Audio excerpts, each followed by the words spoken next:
Shalom Aleichem, comment ça va? Baruch Aleichem Shalom, Baruch Hashem, vous-même. Baruch Hashem, très bien. Comment il fait encore? Tu es à Ajaccio ou tu es? Là, je suis à Ajaccio, oui, À effectivement. Ajaccio. Comment il fait? Vous parlez du temps? Du temps, du temps. Le reste, on arrivera. Ah, du temps. Ah, du temps. Là, il fait nuit Ok. et il pleut. Voilà, pour ceux qui veulent venir faire des vacances encore, c'est très encourageant. Il fait noir D'accord. et il pleut. Aha. Mais il a fait beau ces derniers jours. Baruch Hashem, Baruch Hashem. Alors, est-ce qu'on peut faire quelques présentations? Si tu peux te présenter, toi et ta famille. Je sais que tu m'avais envoyé quelques photos. On va les récupérer. Et, voilà, donc ça c'est un instant. Un instant, un instant. Je peux déjà me présenter parce qu'on me voit Voilà, déjà. vas-y. Ah, voilà, la photo elle est un peu floue. Je vais essayer de reconnaître les personnes qui y figurent quand même. Essaye. Euh, alors, de droite à gauche, on va commencer les femmes et les enfants d'abord, c'est Mhm. important, en politesse. Donc, il y a mon épouse, Mhm. Chaimouchka, donc d'origine Forst, la fille de Shpia Yedoua, Reb David Forst. D'accord. Et Donc, elle est de quel pays? Hollandaise? mon beau-père, il est hollandais, mais elle est née à Brunois. Je sais pas c'est Ah, dans quel bon. pays Brunois, mais géographiquement, c'est en France. D'accord. Mais bien que ça parle pas spécialement le français là-bas. Surtout, bon, pour le coup, mes beaux-parents ne parlaient pas français avant de venir en France. Donc, la maison, moi, Mhm. comme ma femme, c'est l'aînée, elle n'a pas parlé français dans son enfance. Enfin, la maison, je sais pas. Oui, d'origine hollandaise, oui, mon beau-père. Il y a mon fils aîné, donc à côté d'elle, Menachem Mendel. Et à côté, il y a le deuxième fils qui porte le nom de mon grand-père, Nissan. Et ma fille, Hannes, elle porte le nom du arabe Sakhan. Et moi-même qui la porte, voilà. Ça, Voilà. c'est notre petite famille. Ok. Lévi, c'est Lévi Israq? Non, je m'appelle pas Lévi Israq pour la simple raison que mon père s'appelle Guinness Archinoud, il porte le nom du fruit des Karabet, donc C'est je, Yosef Israq. voilà, donc je m'appelle Lévi, mais je porte quand même le nom du père du Rebbe, oui. Très bien, très bien. Alors, parlons un peu de la communauté de la Corse, d'Ajaccio, la communauté juive. Alors, la communauté juive, il y a sur le actuel, historique, les deux. Vas-y, lance-toi. Ah, mais là, en ce temps, j'ai fait une conférence sur le judaïsme en Corse. Alors, Non, mais rapide la conférence. le kit. Donc, la communauté juive, essentiellement, bon, pour faire avec, un plus court, il y a une centaine d'années, il y a environ 100 ans, il y a des juifs qui ont débarqué ici. Ils venaient de Eretz Israël. Mhm. Durant la Première Guerre mondiale, avec l'Empire ottoman qui a des différents changements. Donc, à l'époque, ça s'appelait la Palestine là-bas. Ils ont chassé pour une question de nationalité. Ils étaient 744 personnes qui étaient d'origine de Syrie ou du Maroc, mais qui habitaient en Eretz Israël, à Tveria et dans les alentours. Et pour une raison ou une autre, le bateau, quand ils ont quitté Eretz Israël, le bateau a accosté à Ajaccio. À Ajaccio, durant la Première Guerre mondiale.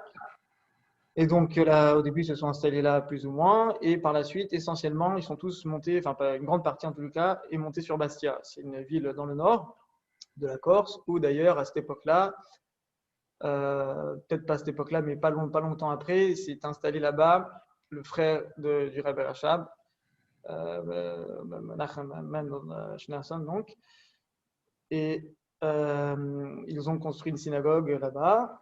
Enfin, au début, c'était une petite salle, et avec le temps, elle s'est développée.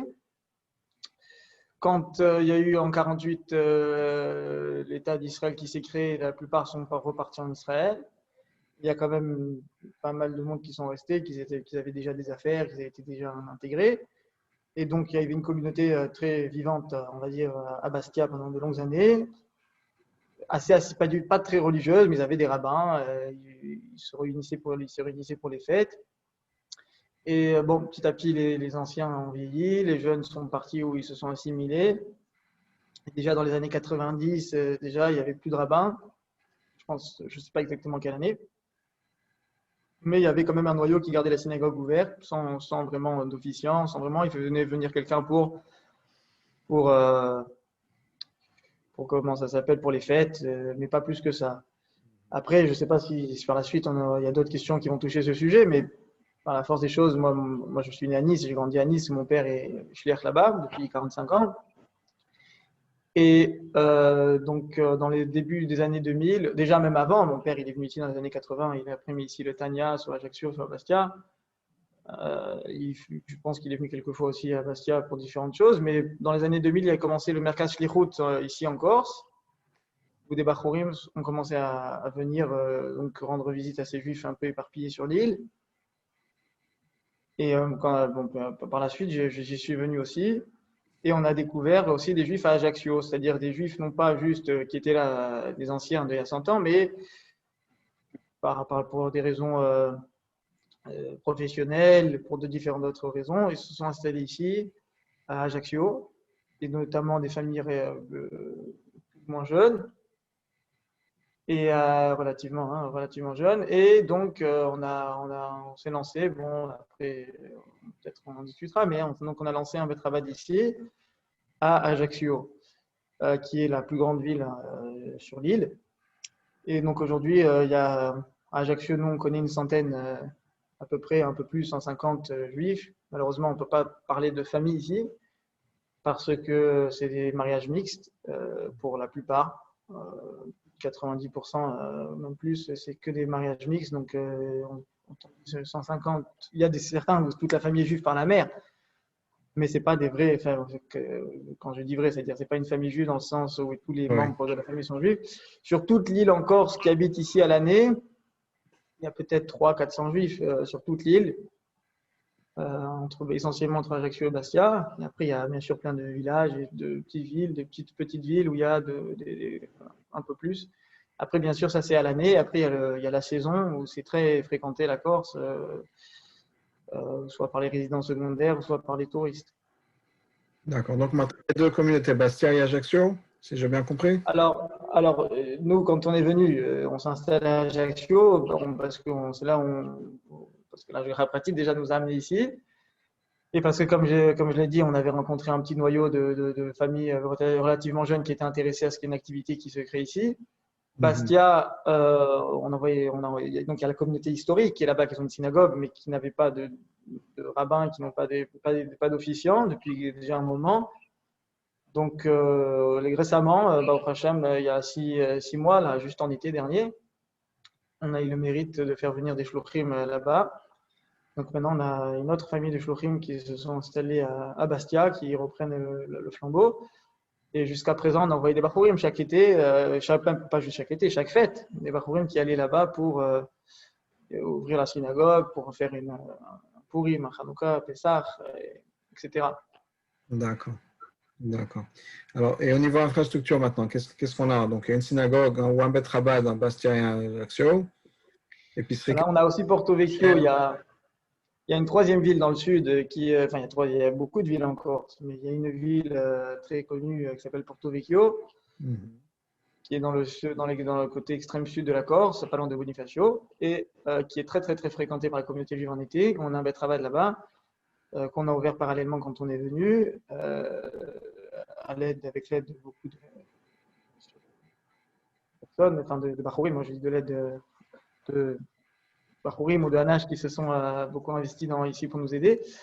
Et donc le betravad est ouvert essentiellement en été. Là, on l'a ouvert pour Purim. On l'ouvre quand même. Cette année, on l'a ouvert Hanouka. Là, on l'a ouvert Purim. Bezrat Hashem, on l'ouvre aussi pour Pessah. Et après, on l'ouvre pour tout l'été quand il y a les touristes. Et après, il y a le betravad d'Ajaccio et celui de Bastia. Donc il y a 3 points aujourd'hui en Corse où on a plus ou moins des activités juives. D'accord. Niveau nourriture cachée, mikvé, je vais dire école aussi, je me lance. Alors, niveau élèves dans l'école juive. Ah, Il y a combien de milliers d'élèves à l'école juive d'Ajaccio? Chaque juif, c'est un monde entier, donc ça fait beaucoup, oui. Baruch Hashem. En niveau de cachère, donc il n'y avait rien du tout ici en Corse quand on est venu. Donc on a ouvert, nous ici, direct, dès qu'on est venu, on a ouvert un coin dans le Bet Rabad où il y a des produits cachères. De là-bas, on se sert aussi. On bénéficie de prix au magasin. Donc ça, c'est essentiellement ce qu'on a. Et on propose, après, il n'y a pas de restaurant, il n'y a rien à part. En d'autres termes, à part nous, il n'y a rien du tout. En été, il y a un rayon cachère à Porto Vecchio d'une dame qui est juive, mais qui est mariée avec un Corse, mais qui est juive. Et que ça fait, elle, c'est un route parce que ça fait quand même quelques années. Même avant que le Batrabat s'est installé, elle avait ce rayon cachère à Porto Vecchio. Donc ça, c'est uniquement en été. Mais à l'année, voilà, on a nous, nos produits cachers. On est le magasin cachère de Corse. Et vous avez des repas au Bet Rabat pour Shabbat, les gens qui viennent, les touristes, ou comment ça se passe? Bien sûr, bien sûr. Alors après, c'est sûr que là, bon, de manière générale, en hiver, c'est plus calme ici, donc c'est pas spécialement lié avec le Covid, pas le Covid. Et en Ouais, plus, on va dire que la Corse a été plus fréquentée, en tous les cas au niveau, je parle de la communauté juive, pendant le Covid que les années précédentes, parce que on pouvait pas, les juifs de France ne pouvaient pas aller dans beaucoup d'endroits, donc beaucoup se sont rabattus sur la Corse.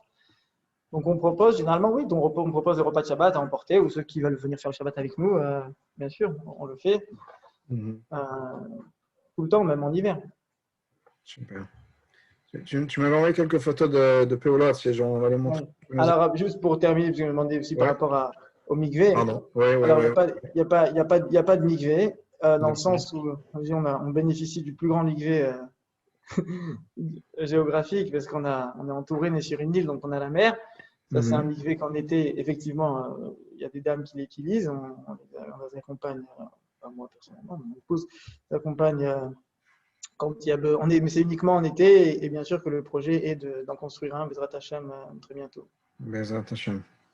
Bezrat Hashem. Donc, entre-temps, je partageais donc les quelques photos de Péolote que vous faites. Tu vas nous expliquer un peu de quoi il s'agit.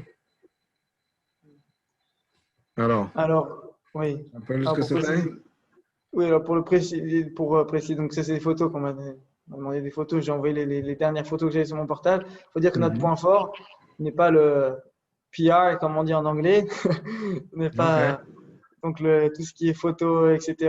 On n'est pas, malgré qu'on est là depuis le début, on essaye, mais on n'arrive pas à avoir ces réflexes là, de faire toutes les photos. Donc les photos, c'est toujours ce qui traîne un peu sur mon téléphone, sur qu'un ou l'autre a fait, qui m'a OK. envoyé. Ça, c'était euh, tout Bishvat, si je ne me trompe pas, Hamisha Sar Bishvat. Mhm. C'était intéressant parce que, si je ne me trompe pas, oui, il y a quelques fruits sur la table. C'est une famille, d'ailleurs, qui font partie de des Juifs donc, qui sont arrivés ici pendant la Première Guerre mondiale. Mhm. Et donc, ils ont deux filles encore ici. Donc, eux-mêmes sont pas. Eux, c'est des psys. Hein, ils sont nés ici en Corse. C'est pas eux qui sont venus il y a 100 ans. Hein. Donc, c'est Ouais. des enfants, même des petits-enfants. Et donc, ils sont très, très assimilés ici. Pas du tout pratiquants à ma connaissance, en tous les cas. Peut-être qu'ils pratiquent chez eux, Mistama. Et elle m'a envoyé, donc leur père est enterré à Bastia. Il y a un carré juif à Bastia, ici aussi il y en a un, mais les anciens sont enterrés à Bastia. Elle m'a envoyé une photo quelques jours avant, pas quelques temps avant Toubishvat, de la matzeva de son père, en me demandant qu'est-ce qu'il y avait écrit.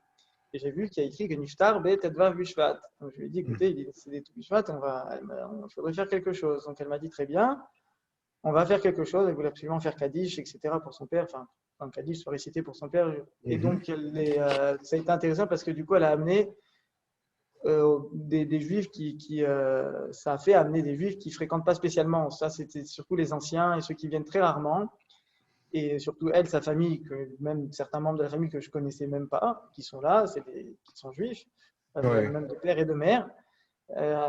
Et donc, tout Bishvat, ça a été une bonne excuse pour ramener des juifs au Bet Rabbah. On a les tefilines ensemble, on a même sorti on a été minyan, donc on a sorti un jeudi, donc on a fait Kriyat Torah, on a fait. Bon, en tout cas, c'était un bon Fabringen Bien. autour du Shabbat. Très bien. Alors, ça va être aussi à Toubishvat? Ça doit être oui, c'est un Talmud Torah, je vois, il y a mon fils avec deux autres enfants. C'est mon épouse qui fait le Talmud Torah. On a parlé d'école juive. Alors, l'école juive dans le sens propre du terme, il n'y en a pas. Ça, ce sont des enfants d'ailleurs, si je peux oui, leur père n'est pas, si je ne me trompe pas, n'est pas assez leur mère est juive. Et donc, on les a redécouverts il n'y a pas si longtemps que ça. Et bon, Hachem, maintenant, ils commencent à venir pour Talmud Torah et ma femme leur enseigne la Torah. Très bien. Ça, c'était Toubichat aussi. Ça c'était aussi quand on avait le Minyan. Donc, j'ai dit, tant qu'à faire, on va leur montrer c'est quoi un Sefer Torah. Parce que d'ailleurs, même l'enfant qu'on voit là-bas, il a à peine 13 ans. Et c'est la première fois que je le vois. Et c'est la première fois qu'il a vu un Sefer Torah. Et d'autres aussi dans la photo, c'est la première fois qu'ils ont. Donc, c'était une bonne occasion pour sortir la Torah. Bien sûr. Ça, c'est d'autres enfants aussi. C'est une autre occasion. Je ne sais pas c'est quoi. Oui, ça a l'air d'être avant Purim, ça. C'est avant Purim, oui. Ils font des... Voilà, on voit qu'ils font des oreilles d'aman et des.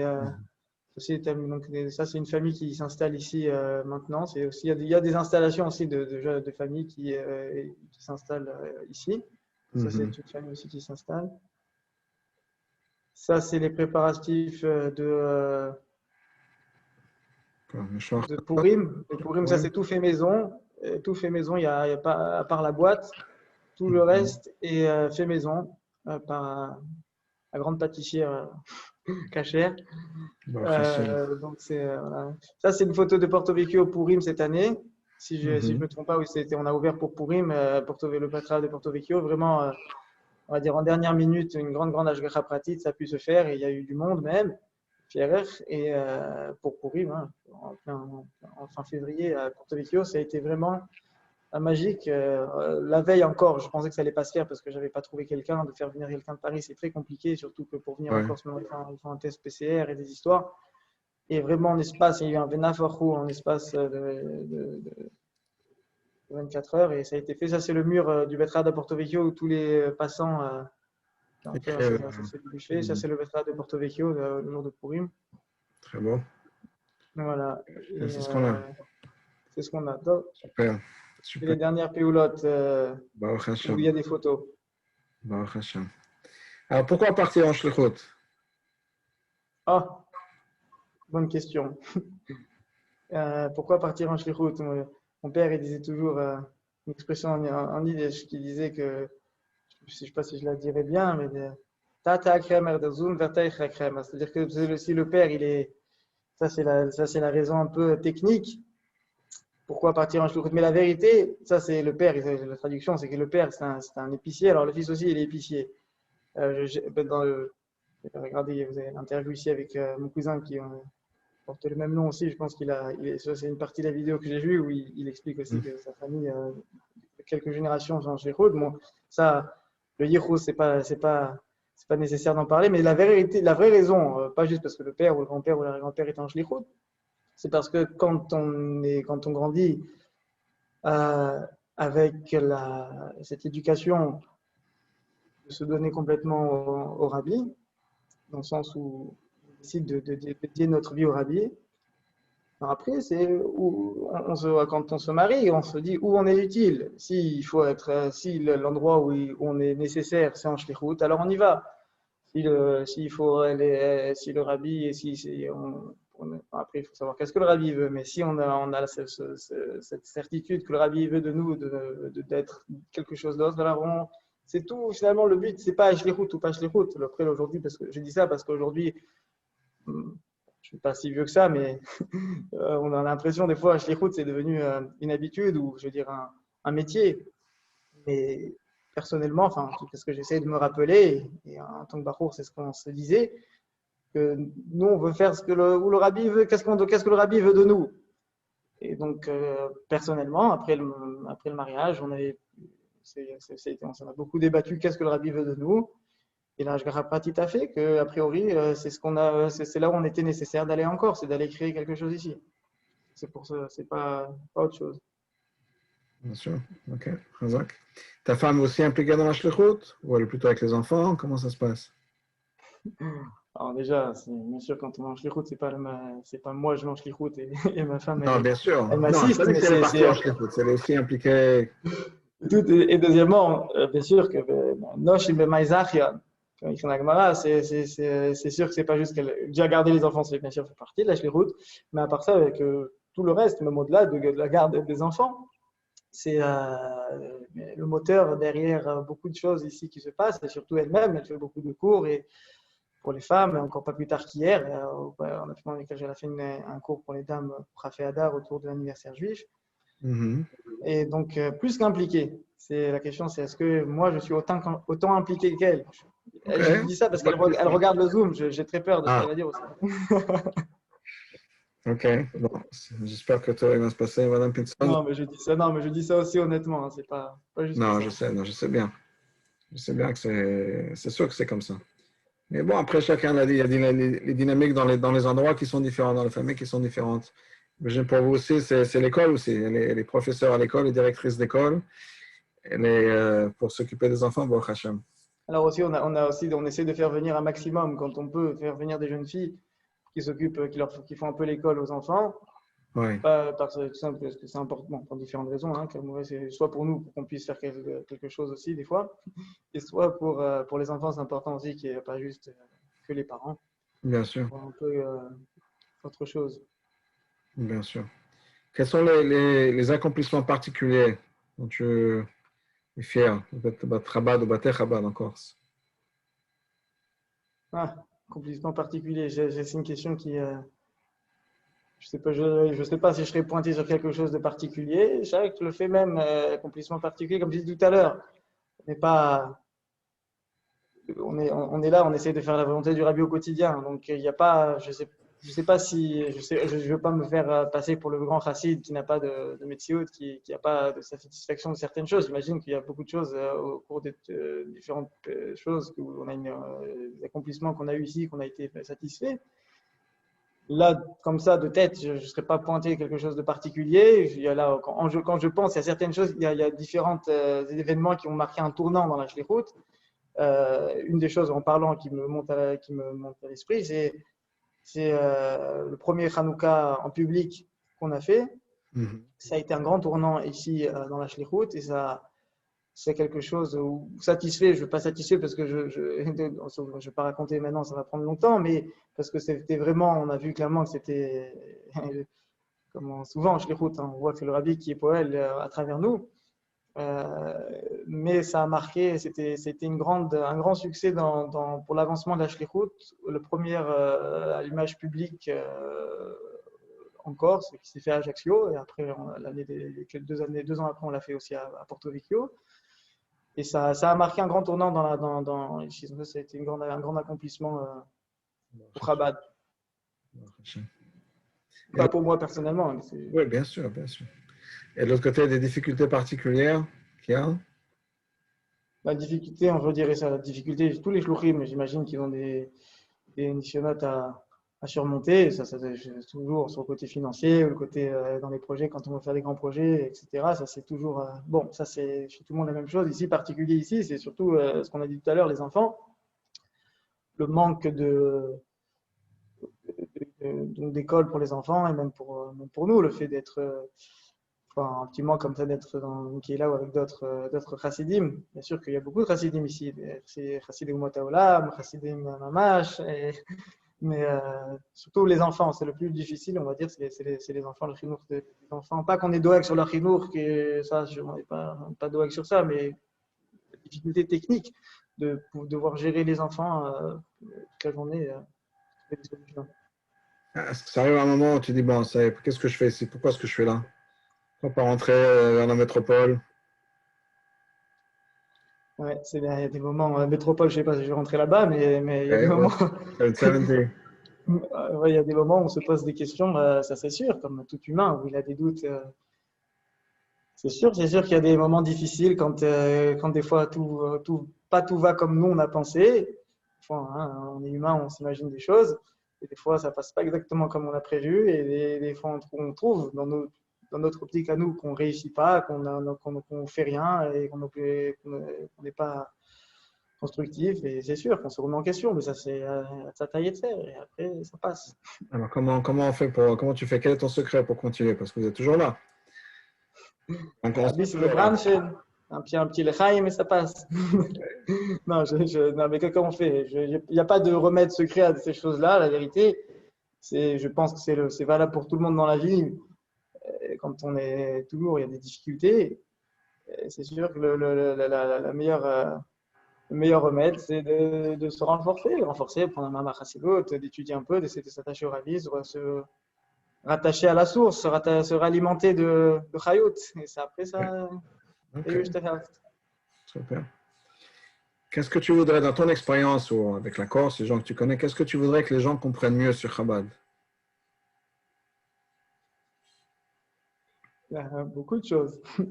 Ok, Beaucoup de choses. Mais sur plusieurs plans, il y a déjà à comprendre que, surtout quand on est ici en Corse, comprendre que Rabat, c'est pas juste en tous les cas une agence de voyage, parce qu'ici, finalement, ok. la plupart, on est sollicité énormément par des touristes, etc. Et souvent, dans leur tête, Rabat, c'est juste un restaurant. Et même souvent, on me pose des questions, mais des fois même comme si c'était à moi de leur trouver des locations de voitures et des locations de villas.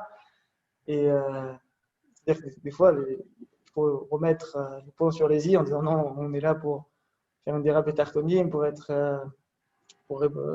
faire guilouer le coût ici encore. On n'est pas une agence ni de voyage ni de location de voiture. Et on n'est pas obligé de Rabat. Donc il y a tout ce monde, Chochma Bin Hadat, de Chassidut.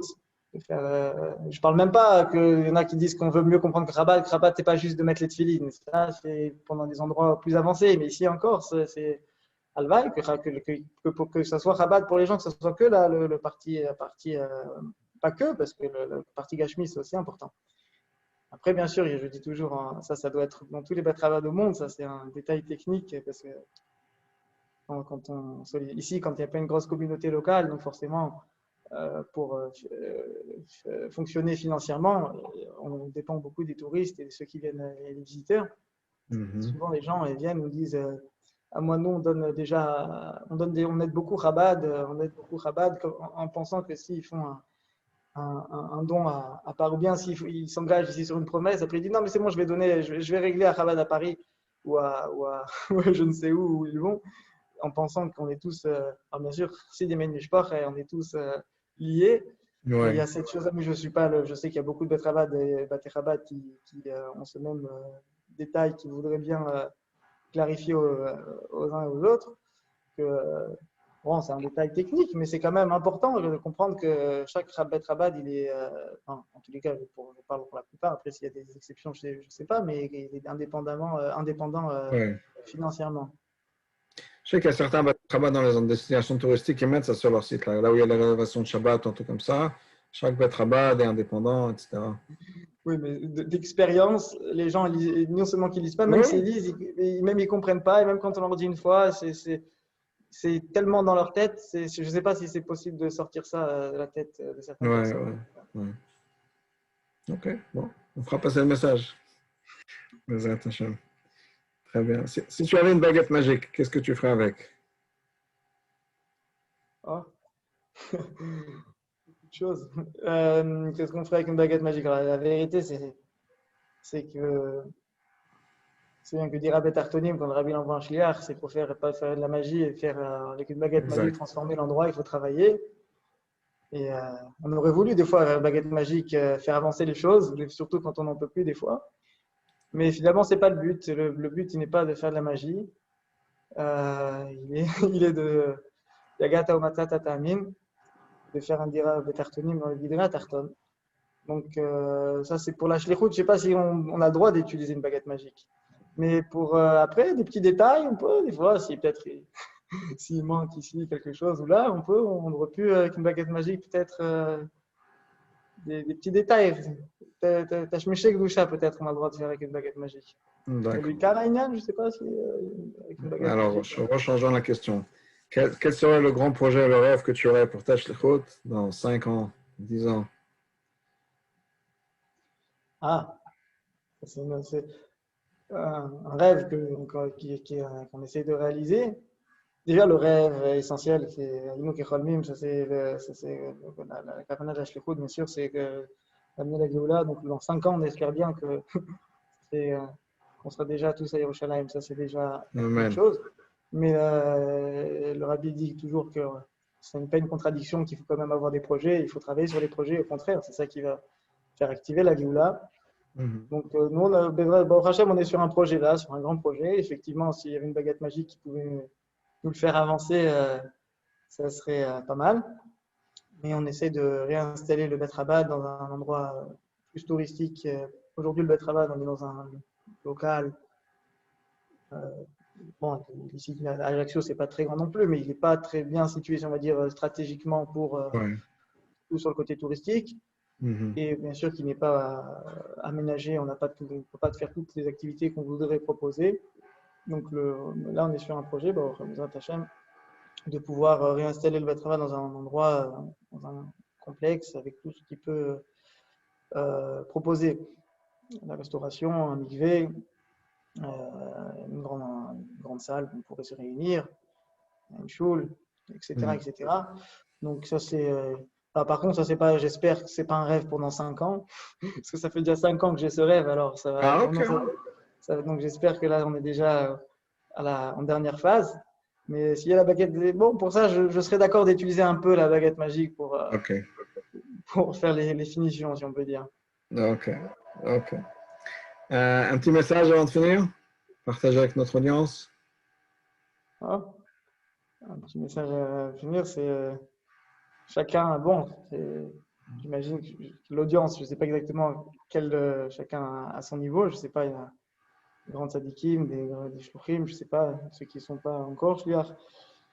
Mais comme je pense ce qu'on a dit tout à l'heure, c'est chacun peut et doit essayer de chercher comment il peut être nécessaire dans ce